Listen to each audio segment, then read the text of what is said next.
Uban sa mga balita sa Sayri 47, kapulisan nangandam na alang sa unang sona ni Presidente Bongbong Marcos. Pagdasok alang sa mga moapas sa katapusang adlaw sa voters registration sa barangay SK elections, gipaabot sa COMELEC. Pagpanakop sa mga sakyanan og motorsiklo nga way dokumento, gihingusgan. Sugbo, Kabisayan ug Mindanao, Pilipinas ug katawhan kutos maabot sa tong Sibya sa tibuok kalibutan mayong hapon. Live kita karon sa CCTN Channel 47 ug kini ang tulumanon sa nag-unang kasayuran nga angay natong masayran. Sanga ni Attorney Danica Caballes, ako si Dennis Tabar ug kini ang Sayri 47.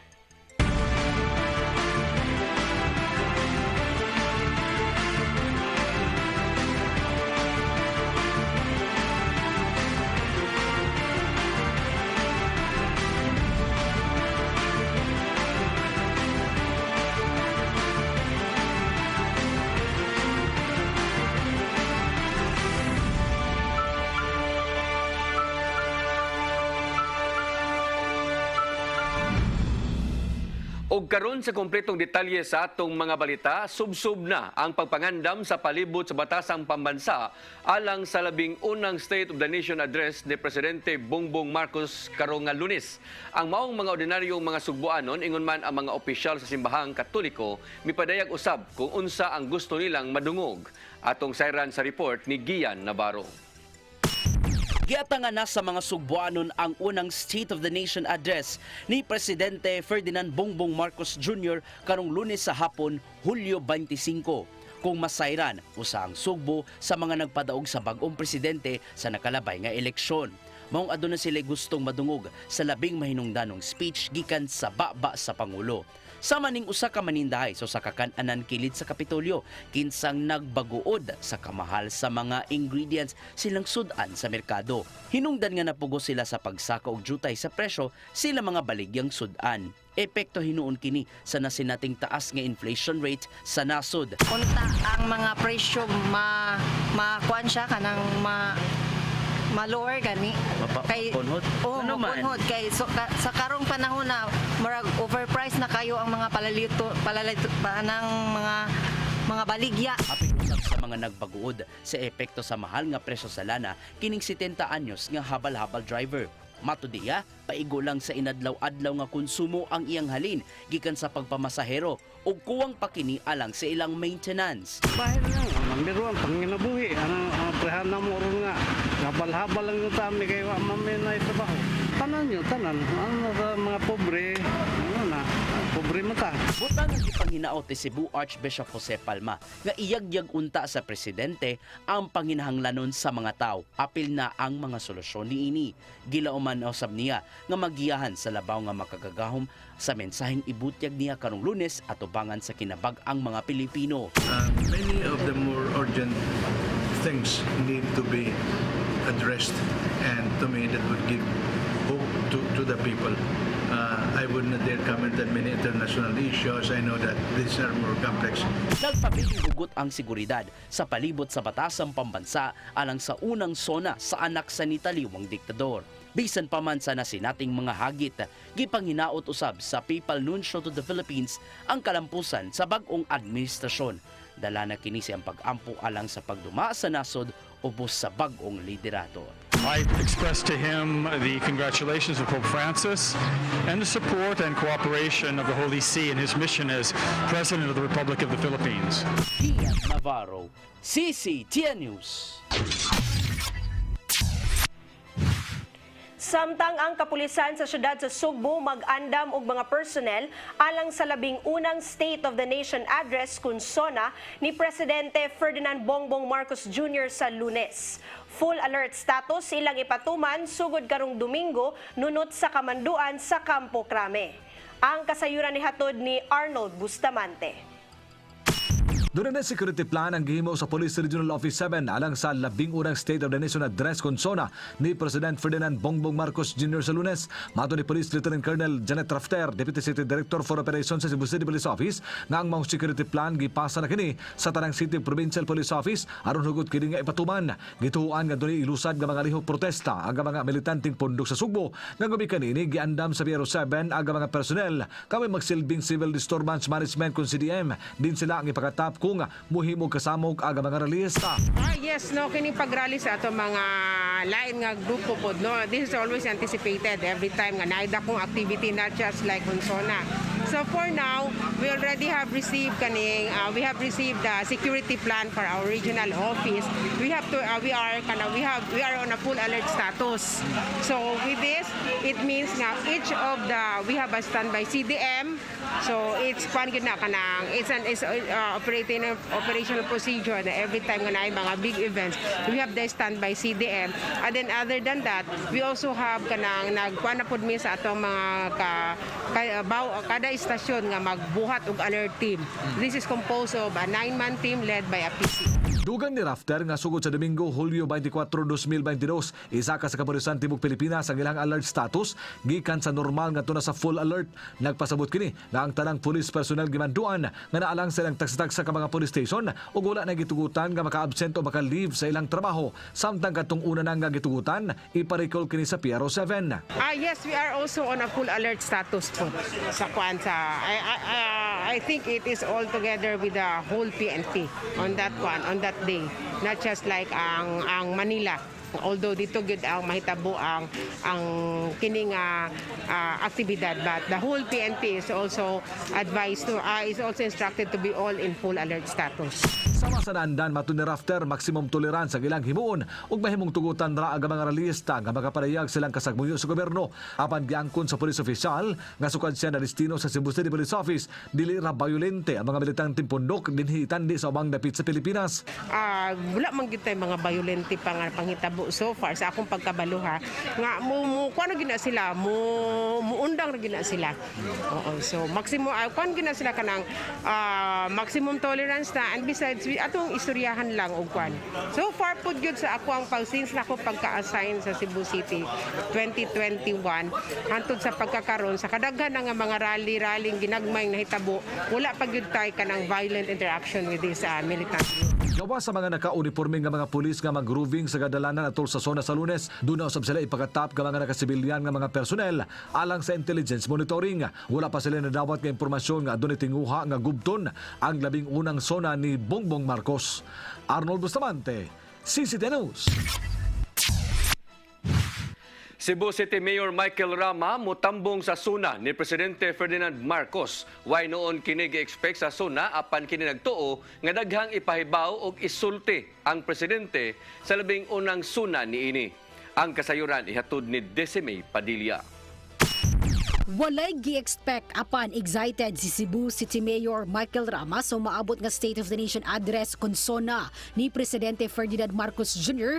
karong Hulyo 25, 2022 adlang Lunes. Si Rama kinsa napa sa kauluhan karon og baguhay lang midaog isip presidente sa League of Cities of the Philippines personal nga motambong sa labing unang sona ni Marcos. Uban ni Mayor Rama sa pagtambong sa sona ang pag-umangko ni ini nga si Cebu City South District Representative Eduardo Rama Jr. ug suwaya ni ini nga makatambong sa bang-iyang kapika sa kinabuhi ingon man ang mga appointed major cities aron dunay representation ang League of Cities of the Philippines. I would not want to be expecting, but I am excited because there will be a lot of pronouncement. I am pretty sure our President will be bringing to all of us. Ilang ko mo preempt, but we were discussing before about major shall we say, issues which is of national concern, and I will leave it to the President. May tungod sa mga militanteng pundok nga mopaygayon og lihok protesta, si Rama miasoy nga tugutan sila nga makapahigayon ni ini apan kinahanglan nila mokuha og permit kay mao man kini ang naa sa balaod. Si Rama miingon dunay kagawasan ang mga militanteng grupo nga mohimo og kalihukan ug mitataw nga kinahanglanon ng kapulisan ingon man ang Cebu City Transportation Office aron malikayan ang kasamo. May democratic process ataoy. Dili man na nimo ma-ignore but definitely involved din na ang police, involved SITOM, and all others kay dili na basta-basta na may ginganlan og constitutional provision na sa local government which will bring the mayor to be in charge for purposes of police power. So, ano Order, safety and security. May Padilla, CCTN News. Mipadangat og indefinite leave of absence si Daan Bantayan Mayor San Chimura, isi presidente sa League of Municipalities of the Philippines Cebu Chapter. Sa gipadala niyang abiso ngadto ni Gobernador Gwendolyn Garcia, hatagan una og pagtagad sa mayor ang munisipyo human nitaliwan ang ilang budget officer. Sunod usab nga nitaliwan ang ilang konsehal sa lungsod nga si Juanito Ibanez. At imanunusab ni Mayor Shimura ang amahan ni ini nga anaa dito sa Japan kinsay adunay stage 3 cancer. Gihatag niya una ang responsibilidad sa liga ngadto ni Consolacion Mayor Teresa Nene Aligado kinsang Vice Presidente usab sa LMP Cebu Chapter.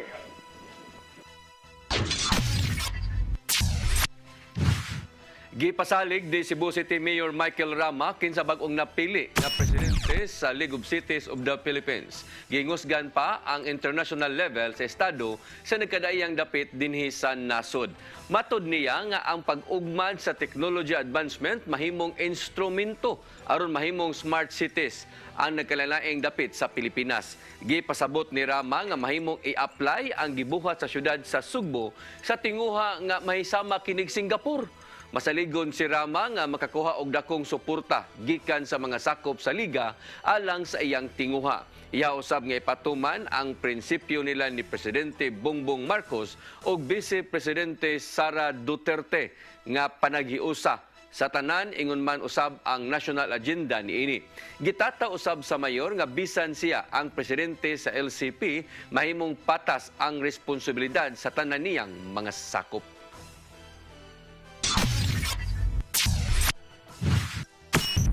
Mosunod, pagdasok alang sa mga muapas sa katapusang adlaw sa voters registration sa Barangay SK elections, gipaabot sa COMELEC. Kana og uban pa mga balita sa pagbalik sa Sayre 47.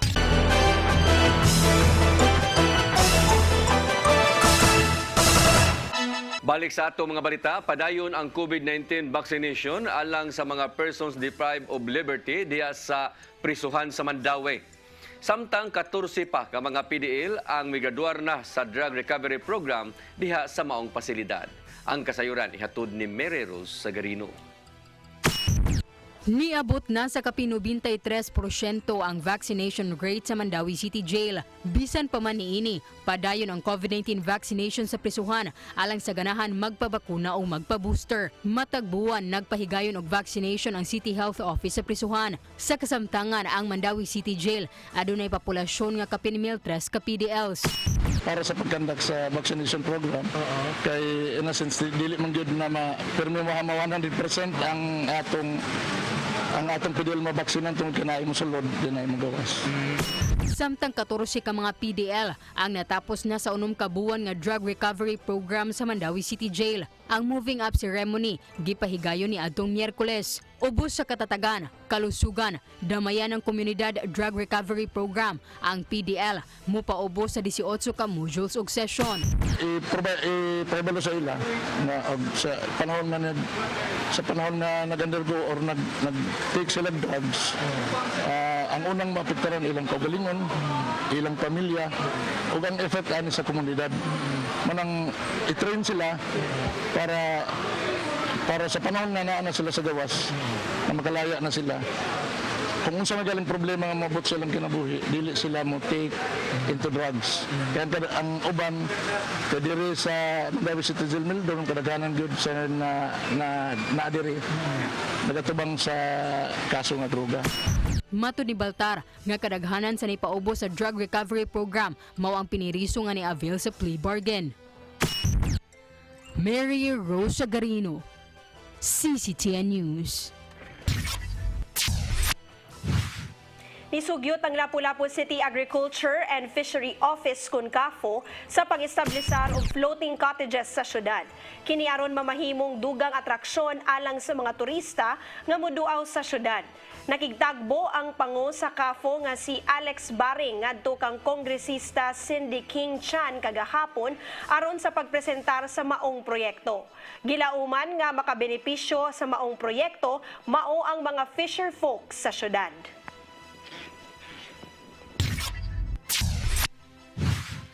Kagamanan sa syudad sa Lapu-Lapu musugod na sa pagpatuman sa Devolution Transition Plan karong tuiga. Kinisubay na usab sa pagtuman sa syudad sa Mandanas Ruling.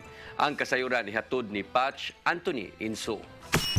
Musugod na sa pagpatuman karong tuiga ang kagamanan sa syudad sa Lapu-Lapu sa Devolution Transition Plan. Kini si pag-comply sa syudad sa Mandanas Ruling nga nagmando sa mga programa sa mga nasudnong ahensya nga ihatag ngadto na sa mga lokal nga kagamanan. Bato ni Konsehal Annabeth Quizon nga gikinahanglan nga kini ipasar sa konseho isip pagtamud sa Executive Order number 138 ni kanhi Presidente Rodrigo Duterte. Mandated na siya for all LGUs to come up with a DTP para in compliance with the Supreme Court Mandanas ruling. Okay. Kay sa Mandanas ruling manggod, ang mga national agencies kinahanglan ilan nang devolve ang ilang mga programs diri sa local government. Lagip sa mga programa nga itugyan na ngadto sa syudad, mao ang Supplementary Feeding Program, ingon man ang programa alang sa mga PWDs gikan sa Department of Social Welfare and Development kun DSWD. Gawas nini dunaw sa mga programa sa Department of Health kun DOH nga ang syudad na may mopatuman o motagana og budget. Karon nga year, sa first year sa ato implementation, duha pa ka agencies, national agencies ang nagpa-devolve sa uban nilang mga programs, dili po tanan. Hinay-hinay siya, gradual siya na devolution ang nahitabo. Like sa ato sa DSWD kay sa dihang ako pay head sa CS, sa City Social Welfare and Development, devolve for this year is the supplemental feeding program. Ato ana kita na mo implement ana nga sa una ta sila unta sa DSWD ang mo implement ana. Nasayran nga mulanat sa tulo ka tuig ang pagpatuman sa devolution of programs diin ang mga LGUs na ang mopatuman sa ubang programa sa mga ahensya sa gobyerno. Patch Anthony Inso, CCTN News.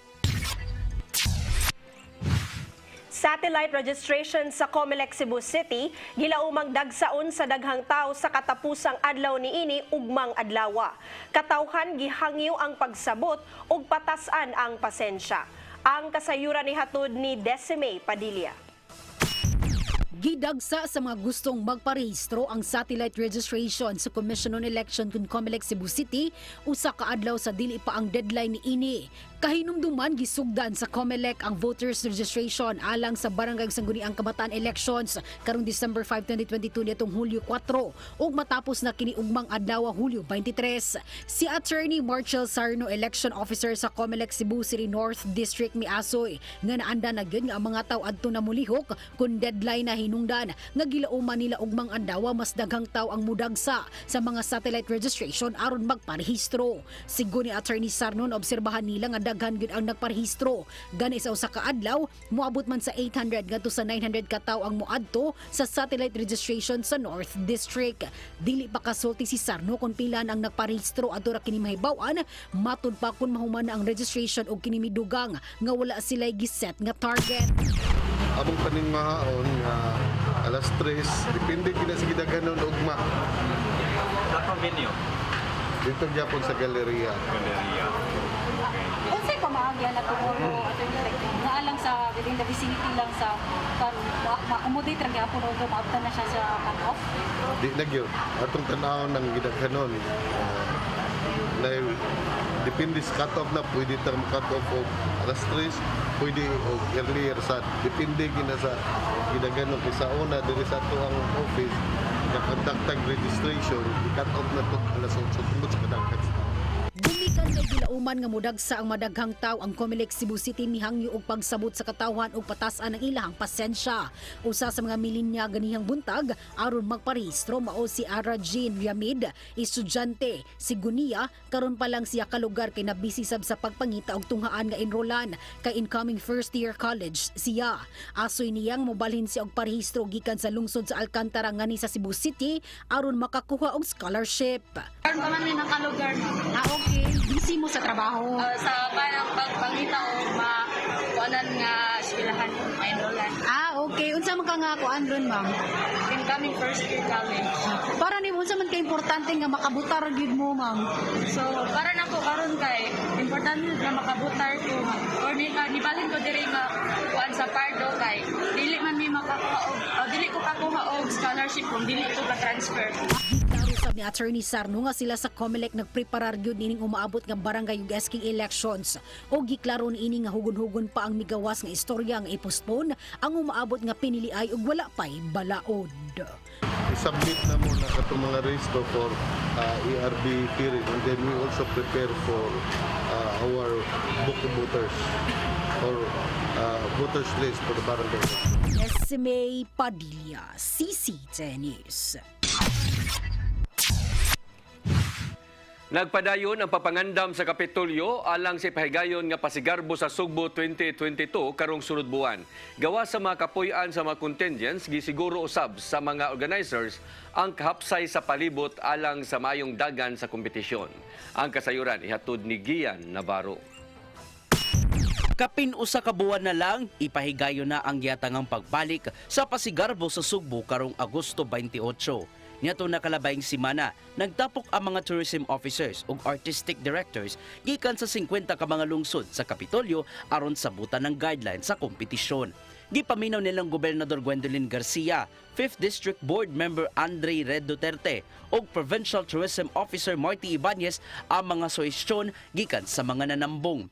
Gibutyag ni Ibanez nga usa sa mga gikonsiderar sa maayong dagan sa performance mao ang gidaghanon sa props nga gamiton sa ilang pagsayaw sa entablado. So minimize na nato ang atong mga props, katong mga huge kinato nga kuan mga set props. So ato na nang gi-minimize because we'll be using na the interactive style of performance which is ang ato ang LED wall.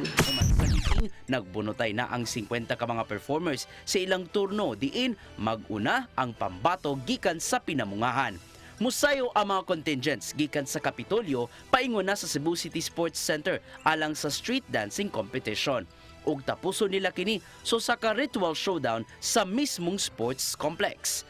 Mo-perform usab isip guest contingents ang kadaugan sa Mactan gikan sa Lapu-Lapu City ug ang kampiyon nga tribo Lumad Basakanon gikan sa Dakbayan sa Sugbo. Una nang nakigsabot si Gobernador Garcia sa mga sakop sa kapulisan alang sa ihanay nga security measures ato sa parada. Ilabi na nga gilauman ang pagdagsa na unya sa mga tao daplin sa daan aron makakita sa mga sayaw gikan sa kalungsuran. Samtang giandam usab ang 22 ka mga tunghaan sa Dakbayan sa Sugbo nga mo'y temporaryong kapuy-an sa mga contingents pipila ka adlaw sa dili pa ang adlaw sa parada. Sa ilang billeting which is I'm so happy with Ma'am Angtud and also Rene Ferolino with DepEd na very accommodating and understanding. Magpadayon ang mga meeting ni Gobernador Garcia uban ang mga hingtungdang opisyal sa mosunod nga adlaw alang sa subsob nilang pagpangandam sa pasigarbo sa Sugbo. Usa lang ang iyang panghinaot karong mobalik na ang gikahinamang kompetisyon human sa nakalabayng 2 ka tuig nga pagpostpone niini. I would wish to put across our earnest hope nga kaning atong pagstage sa pasigarbo sa Sugbo will be done seamlessly. Although this will take a lot of hard work, but what is needed here is a collaborative and coordinated effort. Gian Navarro, CC10 News. Nasinati sa mga pampublikong merkado sa Dakbayan sa Mandaue ang kamahal sa presyo sa itlog. Ana sa 25 centavos ngadto 75 centavos ang pagsaka sa presyo. Sigon ni May Sumalpong nagnegosyo og itlog nga ang 6 pesos na iyang baligya sa kinagamyan nga itlog kaniadto nagkantidad lang og 5 pesos ngadto sa 5 pesos and 50 centavos. Matod ni Sumalpong nga kini tungod sa pagtaas sa feed sa manok ug taas nga presyo sa krudo.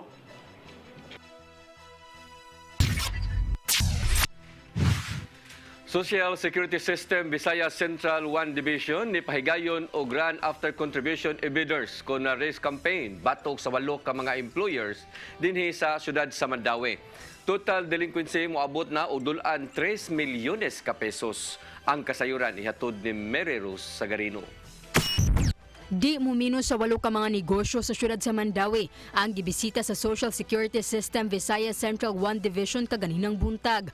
Ang 8 ka mga employers nakitaan og nasuta nga dili compliant kun masinundanon sa pag-remit sa SSS contribution sa ilang mga empleyado. Ang Run After Contribution Evaders kun Race Campaign Operation sa SSS gipahigayon batok sa 2 ka construction companies, taxi operator, import-export, wholesale, retail outlet, motor vehicle parts og fabrication. Moabot sa 2.9 million pesos ang ilang total delinquency. Di nakaapekto sa 50 ka mga empleyado. There are indeed workers na balibaran yun in town. Na for one, there was even one employee giwarningan yun sa among tao, no? Diri sa Mandawi nga, ma'am, na nag-complaint ma'am sa imong tao kay manganak na in town, mag-maternity. Kung sa kaon man in town niya pagkuan sa iyang maternity benefit, nga butal man ang iyang record, no? Dili siya ka-avail. Ang maong mga employers nagkinahanglan nga mo report sa SSS sud sa 15 ka adlaw gikan sa pagkadawat sa notice gikan sa ahensya. Ang mga employers nga mapakya sa pag-report sud sa 15 ka adlaw mahimong pasakaan og criminal charges. Violation of SSS law, section 22A, and it's a criminal offense. Punishable 6 years and 1 day. So not probationable. Ang inyong pasakan ang tag-iya sa company? Tag-iya if it's a single proprietor. Kung corporation, president, and the responsible officers including the board of directors. Ito yung makulidan at yung board board? Oo, kay mangayo man mi ana og articles of incorporation, mag-secure mi sa SEC. Hinuon ang SSS naghatag sa mga non-compliant employers og higayon nga mabayran ang ilang delinquency pinaagi sa pandemic relief and restructuring programs nga gilusad sa uwahing bahin niaging tuig. And we know for a fact that it's not only the workers who are affected, but also the business owners. Diba? We are agreeable to that. No? We acknowledge that affected po ang mga negosyante. Unfortunately, there were still a lot of employers who did not avail of that condonation program. So we shifted now to Pandemic Relief Restructuring Program 3, which is installment. Yes, and that would end until November. That PRRP 3 program would give an opportunity for these delinquent employers to avail para installment scheme na lang ang pagbayad sa ilang delinquencies, not at one payment lang, no? Because that was also the kuan mo before, no? Kinahanglan mabayad yun in full, no? Otherwise we will file the case. Gawas sa Mandawi City, nakapahigayon na usab og grace operations ang SSS sa Tagbilaran sa Bohol, Toledo City sa Cebu ug uban pa. Mary Rose Sagarino, CCTN News. Mosunod, pagpanakop sa mga sakyanan og motorsiklo nga way dokumento gihingusgan kana og uban pa mga balita sa pagbalik sa Saile 47.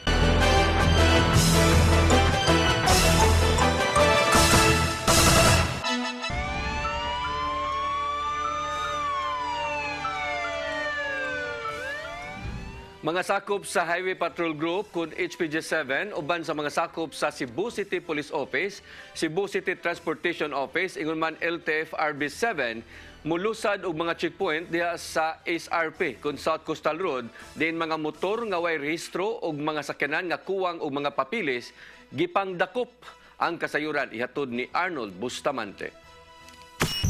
Milusad og kinalit nga checkpoint ang mga sakop sa Highway Patrol Group 7 uban sa kapulisan sa siyudad sa Sugbo, Cebu City Transportation Office ug ang Land Transportation Franchising and Regulatory Board 7 sa South Coastal Road kun SRP. Ang ilang girumbo ang mga motorsiklo lakip na ang mga pribado nga mga sakyanan nga dili kumpleto sa mga papeles, walay mga rehistro ug lisensya sa driver niini ug uban pa nga violation. Mato ni Police Major Silvestre Sinya Jr. ang hepe sa HPG Metro Cebu nga nakadakop sila 20 ka mga motor ug napulo ka mga pribado nga mga sakyanan. Kining operation that is nationwide, simultaneous operation regarding po sa PD96, yung unlawful use sa mga blinker, sirens, mga private na mga sakyan, mga bar lights nga mga ragko, maka-obstruct sa counterpart nato nga motorista. O at the same time, yung Republic Act 436. Kay, until now, namin na found na 5 kasakyan o I think estimated lang 20 ka mga motor. May pasabot si Sinya nga doon na nagpan nga mga driver sa motorsiklo nga peke ang lisensya nini. Samtang ang uban adunay mga gipang taon nga strobe lights kasama sa blinker nga gidili sa balaod ug aga mga pribado nga mga sakinan. Gipaalarma sa mga bangko tungod kay wala na mabayri sulod sa usa ka tuig. Ang gihimo sa HPG7 mao ang pagkumpiskar sa mga mga gadget ug kung mousab pa ang motorista sa pagataod nini, mamahimong kasuhan na kini sa kalapasan sa Presidential Decree 96 kung ang paggamit sa mga gadget nga makahatag og peligro sa mga motorista nga iyang ikasugat. Regarding sa mga lights na nakumpiskat yung mga flasher, di ba flasher yung blinkers, flasher blinkers the same naman. Among paglam also. Pero among confiscated yan. Nami na according sa direktiba sa among the high headquarters, then our legal officer si Attorney Puncardas, ang first offense is confiscated. Ang second offense kung paghapon gihimo muna nga kasuhan na mo og President Decree 96 unlawful use of blinkers, sirens or nga maka-obstruct sa counterparts nato sa maka na siya emit actually loud on signaling sounds. Muna among ikaso niya. Daghan ang mihatag sa ilang rason nga nang wala ma-renew ang ilang mga rehistro sa sakinan ug lisensya kay matud pa tungod kini sa pandemic. Apan matud ni Sinya nga ang LTO mihatag og lugway sa mga wala maka-renew sa mga papeles sulod sa 2 ka buwan. Apan kadaghanan na expire na ang ilang mga lisensya ug rehistro niini sulod sa 1 ka tuig. Ingon sila na regarding sa pandemic until now normal naman, pero nagbigay naman ng memo ang taga LTO na di ba mga 2 ka buwan di pa resto kana amo nang gitagaan sila, pero mga 6 months o 1 ka tuig na guro murag na may. May pasabot usab si Sinya nga ang mao nga checkpoint dungan kini nga gihimo sa tanang buhatan sa Highway Patrol Group tibuok Pilipinas. Arnold Bustamante, CCTV News. Malampuson ang kapulisan sa syudad sa Sugbo uban sa nagkadaiyang sektor atol sa gilusad nga coastal cleanup ug pagkuha sa mga basura ilawom sa dagat. Gisugdan ang pagpanglimpyo sa kabaybayunan sa SRP samtang misawm usab ang mga professional divers nga sakop sa United Continental Eagles Club nga nagsilbing scuba surero. Matod ni Police Lieutenant Colonel Janet Rafter, ang Deputy City Director for Operations sa CCPO, nga nakakuha sila daghang basura sa maong kalihukan. Gisunod usab dayon ang usa ka adlaw nga Cebu City Legacy Caravan sulod sa Il Corso Mall sa SRP diin tanang serbisyo sa gobyerno ilang gidala sa usa lang ka lugar. Daghan ang nakabenepisyo sa libreng tuli sa Department of Health 7 ug sa Regional Health Service 7, medical and dental check-up, national ug local clearances ug ang free legal consultations gikan sa Public Attorney's Office. Mi pasabot si Rafter nga ang maong mga kalihukan kabahin kini sa ilang mga programa sa pagsaulog sa tibok buwan sa Hulyo nga Police Community Relations Month celebration. Yes, this is one of the activities parte sa ato ang PCR month. So our PCR month is celebrated every July of the year of each year. So this is just one part of the activities. As you have observed, daghan natag mga PCR activities na conduct like ato mga gipang mugna pod nila sa mga kabukiran nato nilang city together also with other civilian volunteers and stakeholders.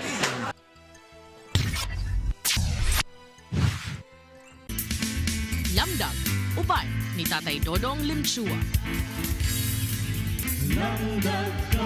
Sa 24 oras nga gihatag kanato sa Ginoo, daghan kayong may tabo sa kinabuhi sa katao. Dunay mamatay, dunay masakit, dunay madisgrasya, dunay may gugma, dunay magsaulog sa kadaugan, nga naangkon uban pa. Mayo man o dautan kining mga kasinatian anara gyud sa atong palibot nga nagpabot sa ustong panahon. Wala kita masayod dun kano sa kini mabot kanato.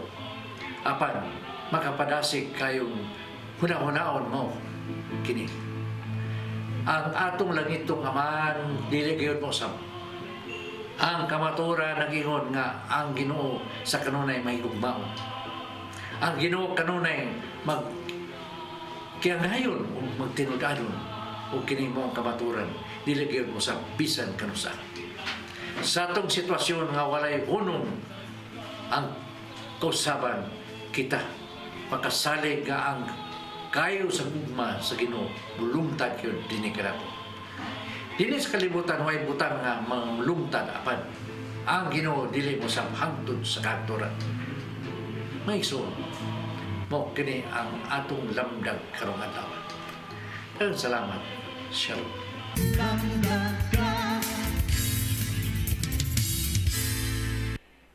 Mao kadtong naglangkob sa atong mga balita sa Sayre 47, ako si Dennis Tabar. Ako si Danica Caballes, hangtod sa Lunes pohon sa inyong paboritong tulumanon. Sayre 47.